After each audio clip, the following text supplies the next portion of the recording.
Did you say that we should just give that up? The corporate media is going wild. With just a few exceptions, the majority of broadcast and cable news is pissed that Joe Biden pulled out of Afghanistan, and the media is not even trying to hide their anger.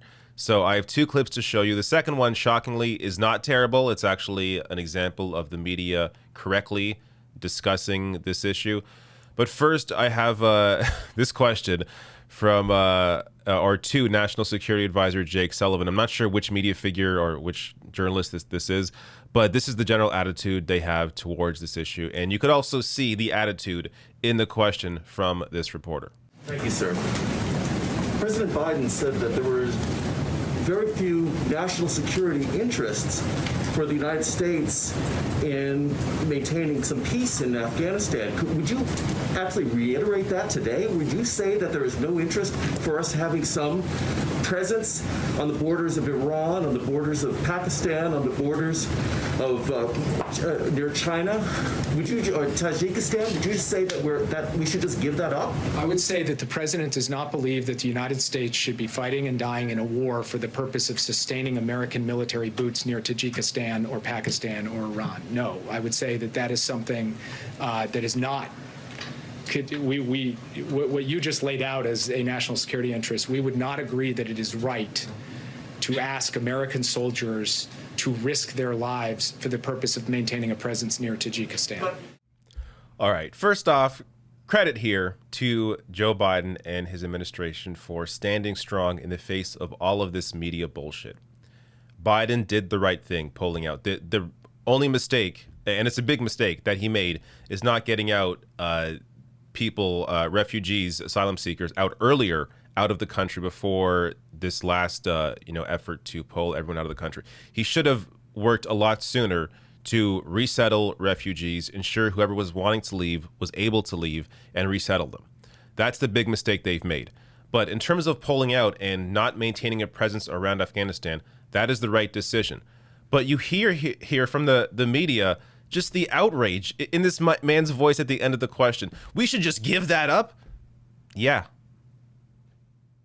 You spent 20 years there. Poured what?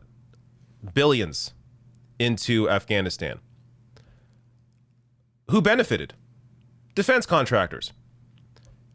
Many of those defense contractors, of course, are at the heart of a lot of the analysis and the money being made by these massive media corporations, which goes to why the media is so outraged about this. So the Washington Post wrote about this. News networks use retired military brass as war analysts without disclosing their defense industry ties.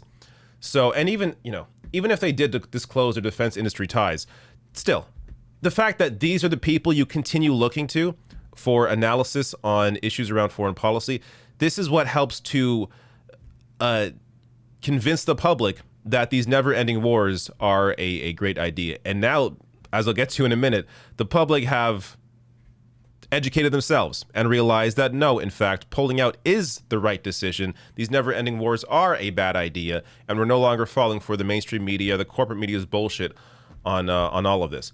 But it shows you who funds and who influences the mainstream press's coverage of all of this.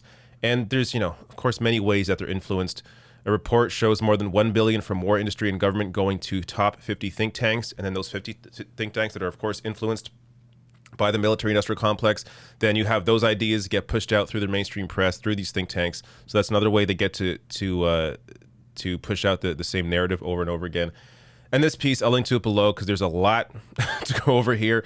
But the improper meshing of the corporate media and the military-industrial complex, one of the points that is brought up in this piece is the fact that you have individuals on multiple corporate boards.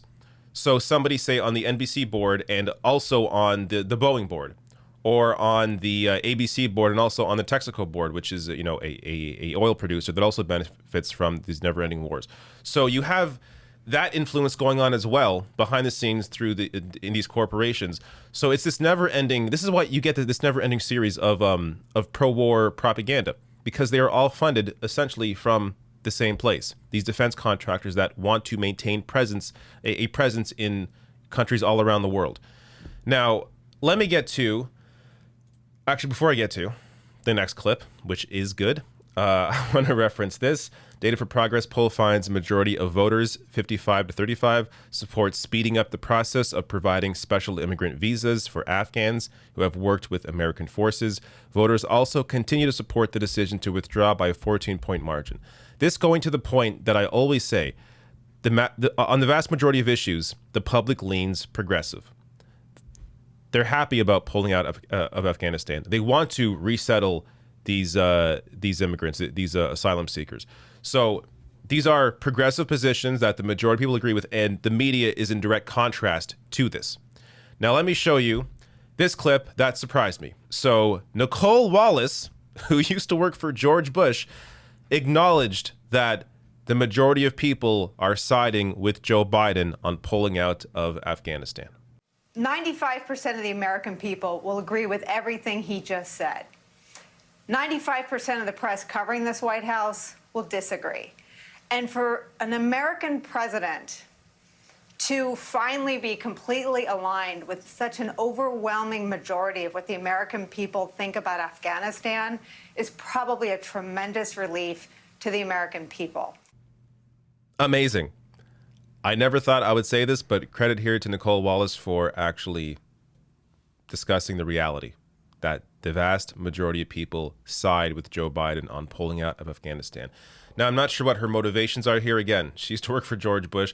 I think her motivation more is that she is sort of just being a mouthpiece for Joe Biden. But regardless, who cares? This is the correct position. I'm glad they are representing that, as opposed to much of the other coverage you'll see, like in the Morning Joe, it completely hates the fact that Joe Biden pulled out of Afghanistan. Though, to be fair, you also have people like Mehdi Hassan on the network that does agree and is actually putting correct information out there around this.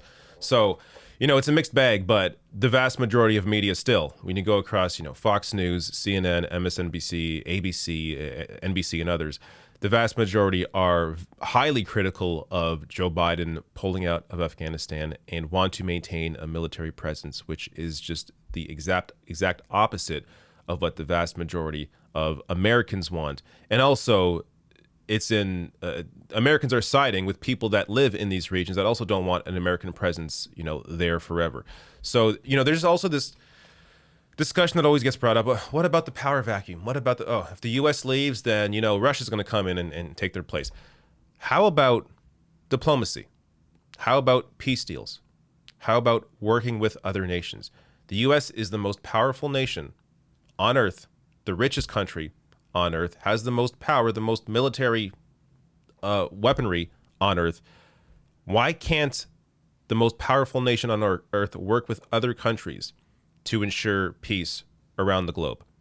Wouldn't that make a lot more sense than simply maintaining a military presence in these various countries? But of course, that is rarely explored in the mainstream press because of the influence of the military-industrial complex.